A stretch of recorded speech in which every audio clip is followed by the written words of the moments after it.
Hello everybody, welcome to this presentation.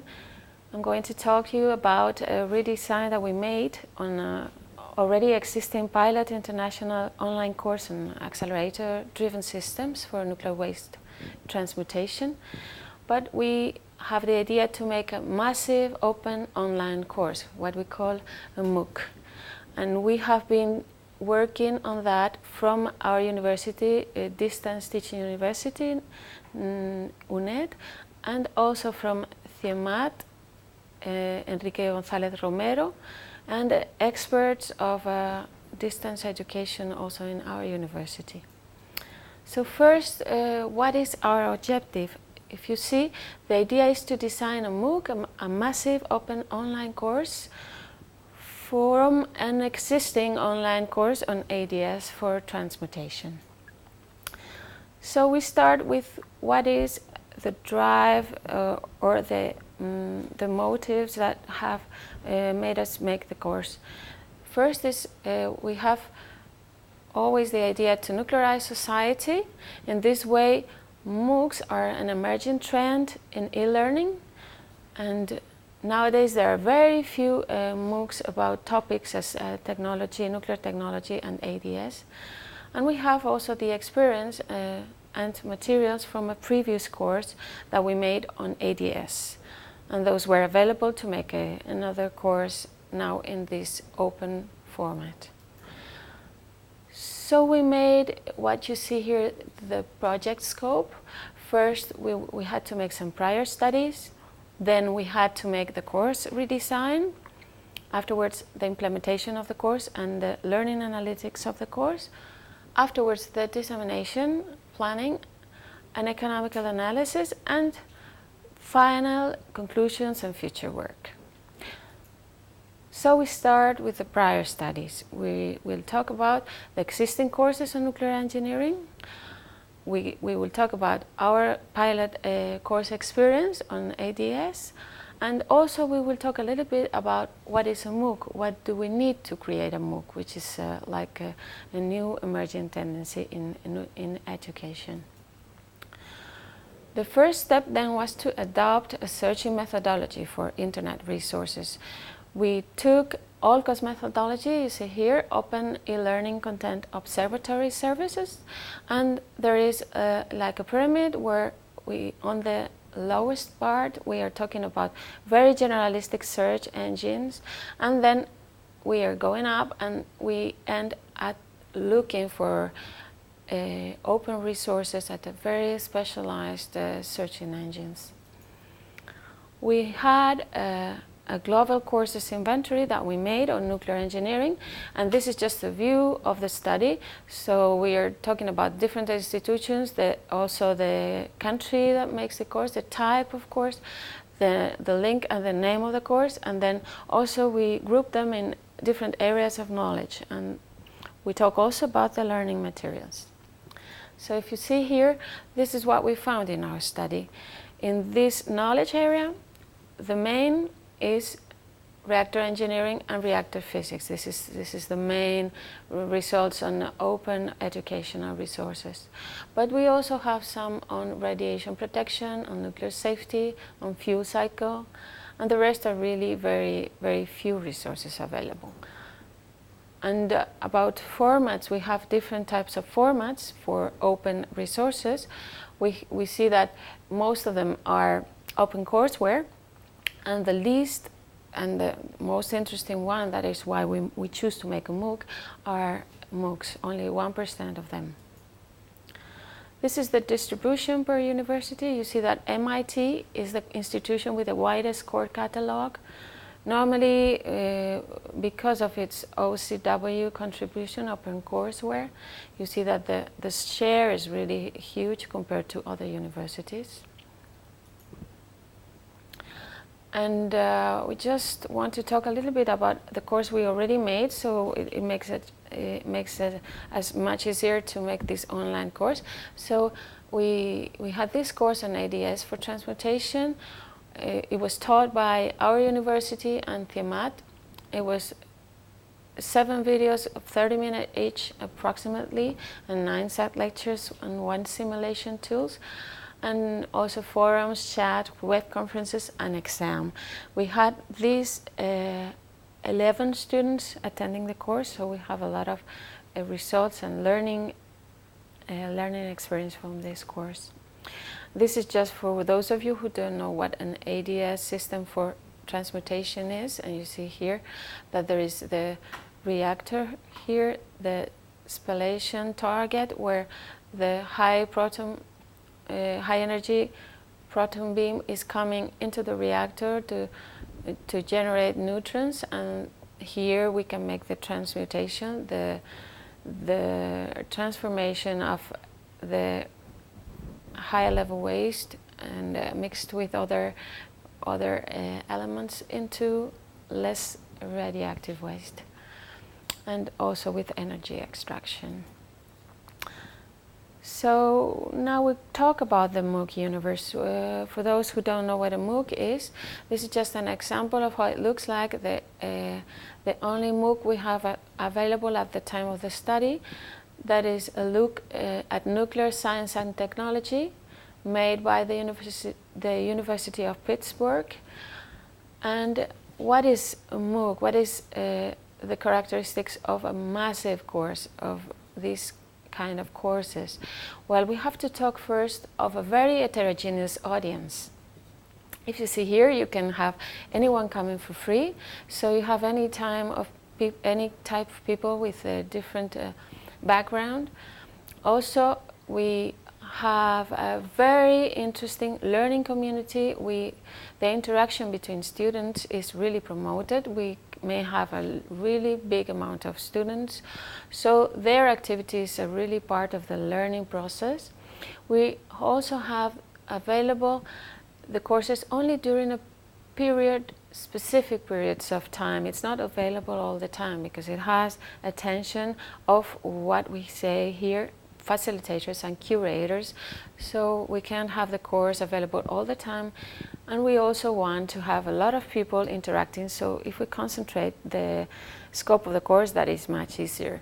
If you see here, there are two ideas now. Instead of only the teacher, we have two figures. One is the facilitator. This person or persons are supervising the forums, are guiding the participants many times for technical aspects. And the curators, they participate especially for important doubts. They are not there all the time, but facilitators are taking care of the course. And in case some really important doubts are coming, they are called to attend the students. And we have this new concept in this type of courses, which is the karma. If you see here, it provides a credit for the students' contributions. That means that depending on how the answers of the students are, they are qualified by other students. So in a way, you may know which answer is more valuable than others. And so with this idea then, how do we create a MOOC? The first thing is you have to choose a platform where it will be taught.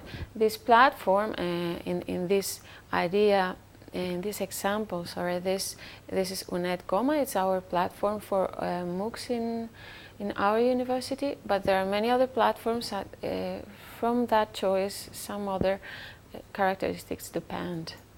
This is just a view of different platforms that we have checked to be interesting, that could be also chosen for our MOOC, although our previous study of Redesign has been taken in our own platform. So now we go to the second part of the study. It's the course redesign. We are going to talk about how we designed the course from the previous existing one. We see here which have been the guidelines for the design. First, the course learning outcomes in the areas of knowledge, skills, and attitudes. Then the application and use of information and communication technologies for online teaching and learning. And these are all the design items that we have been developing, design of the MOOC course. So we chose the virtual platform, then we designed the basic and preliminary surveys, which is very important. The course structure, learning materials, self-assessment quizzes, the study guide, then also tutoring activities and interaction between the different peers for communication. Also some peer-to-peer activities. This is like something very new for these type of MOOC courses. Online evaluation, final survey of the course, and also final certification. We are going to see here just a few examples of the different parts of the course that we have developed. This is just a look of the basic survey on nuclear engineering. If we want to test the participants' background and to be able to then acknowledge how the learning process is made depending on the learning background. This is just an idea of a preliminary survey where they talk about profile and expectations of the course. This is just to see how the course structure is. This is similar to the course structure of the online course that we made before, but we have to divide it in very small parts to make small videos on each part and subdivide so people can learn at their own path. This is just an idea of how they divide the different videos. And this is just a view of one side lecture that will be kept. It's a simulation recorded of one case study. And this is how it looks like, the possible additional readings that we recommend. The idea is to have rupture points in order to make the chapters more dynamic. So each chapter has their own readings. Now we have a view of a self-assessment exercises. These quizzes are for every chapter, so they can check their learning, how they learn, how they learn the right things. So if we go now to the course guide, this is how it looks like. This is a guidance that we give from the beginning, so they have some guidance on how they should study, on how long it will take, on how much effort they have to make, on how to organize their work. This is the idea.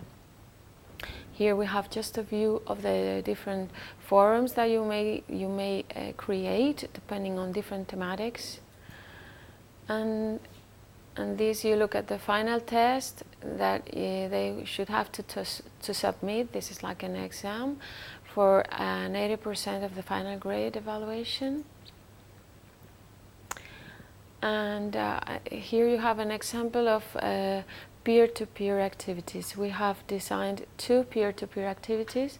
The idea is to have a really good rubric. This is like what they use to be able to test the other. So one person is examining another one or a few others, and they have to evaluate following this rubric. This is just how it looks like, the simulation tools that they can use for the peer-to-peer activities. This is a program called Neutron-1 Interactive, developed by Enrique González, using the free downloadable tool from Mathematica called CFD, so they don't have to buy anything. They have it available for free in internet. And this is just an example of the first peer-to-peer activity that you have to see the impact of adding a second source in as a critical, close to critical ADS reactor. And this is just an example of the second peer-to-peer activity to see thermal effects on different EDS configurations. Then we have at the end a final anonymous survey about the following questions that you may see here, in order to get as much feedback as possible from them. And after we have made all this part of the redesign, then we will go to the implementation and the dissemination of the course. That means we have to make the specifications of the design. We have to program learning analytics, and we will talk about it later, and then how to attract students, how to disseminate this course and have a lot of students, which is really absolutely important in this type of courses. So first, just an idea, we have to make the parameterization of the platform, some specifications on how to configure the course, in this case for UNED platform, if this is what we finally choose. Then we have to take into account learning analytics, and for these, for those who don't know yet what learning analytics means, it is the measurement, collection, analysis, and reporting of data about learners and their context for purposes of understanding and optimizing learning and the learning environments in which it occurs. So we have to see how people learn to be able to then study it and learn from it and make a better course or make some conclusions on the work. We have normally 3 main items to study. One is the student's activity. One other one is the social interaction between participants, and then also the learning materials should be valued. And talking about dissemination, it would be very important to make a very big communication campaign targeted on all the main nuclear stakeholders. We're talking about atomic energy institutions, universities, nuclear industry, nuclear regulatory bodies, and nuclear international organizations, etc. We would like to make an estimation of the participation, although this is quite difficult because there are not many MOOC courses. We just found one, so we can't take many data from there. We have to look into other areas of knowledge and see similar courses and look at how many students followed, how many students finished. You see here some results of other courses, and we can say with a very optimistic view that we will have something like 1,000 students and something like 10% reaching completion of the course. Now we go to the economical analysis. So how much does a MOOC course cost? How much can I retrieve back? And how can I find financing for the course? On one side, we are talking about the costs for creating a MOOC. The standard cost you see here is about 75,000 euros. This is quite a lot. If you compare it with just a face-to-face course, but of course we're reaching a lot of students and we are making a material that can be reused afterwards in other editions with a very low cost. So we're talking about a very low cost in our case because we are thinking of using our material, we are thinking of using our platform, and also using our people working with us in our final projects, and other people available that won't charge so much. So we have, like on these different items, you see from the regular part a very low cost. Talking about income, what we get back, we may have a total standard income of 100 euros. This is 100,000 euros. This is like the regular case. Although when we talk about MOOCs, this is very changing. But we are talking about this much money because we are especially thinking of headhunting or CV promotion or enriched itinerary certifications. And we are thinking of a lower scale course in this case. We're talking about something that is not so extended as talking about transmutation and ADS. About financing, in this case, the best thing would be talking about European projects. We still have a few opportunities left. The framework program number 7, and then Horizon 2020. We just have here some examples, but this is still to be developed to look into different possibilities of financing. Also, Erasmus Plus is not here, but it's also a possibility for financing. And then talking about conclusions, first we want to talk about findings and then about future work. In the general aspect, talking about open educational resources searching, it is very important to say that it's not easy to find, and the methodology is very important. So we have to develop more this methodology, and also take care that the methodology is clearly explained and taken into account to assess that the result of the searching process is really of quality. We are thinking also about having a change of our view, because we're talking about a worldwide course, so we're talking about people with different ideas, different cultures, different goals, but at the same time we can optimize in a great way the effort that it is to make this open, available material. And talking about the inventory on nuclear engineering courses, it could be extended with a deeper study on quality and completion rates. This is to be done. If we are talking about the conclusions on MOOCs, what we have to say in a general way is that this is a very changing world. It's changing every year. The selection of the platform is a key factor, really, so we need to study more deeply into that. Also, the different approaches and possibilities exist, not only one way to make a MOOC, but many others. The attention to copyright laws are very important, especially when it is something that can be spread all over free, and if you want it to have a quality, and if you want to have people paying for a certification. And then the certification aspects are not well defined yet. It's not so easy to certify this type of courses.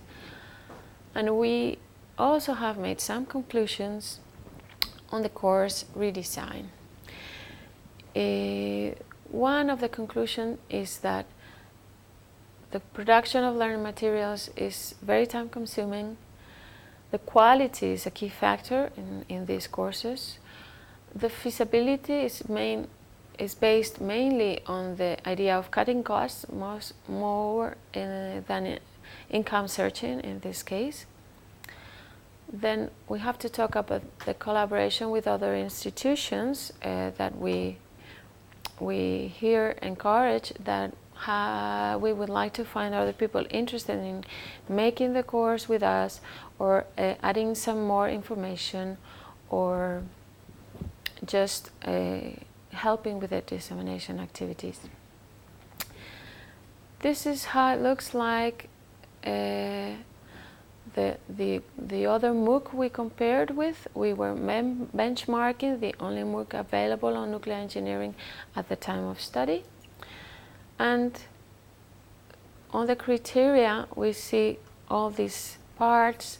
We see on one side what the Cursor course from a University of Pittsburgh was doing, with the structure, the time, the videos, the evaluation, the forums, the final surveys, the examinations, and the badges and certificate. And you see that what UNED course is aiming to do is very similar in many ways to the Coursera course.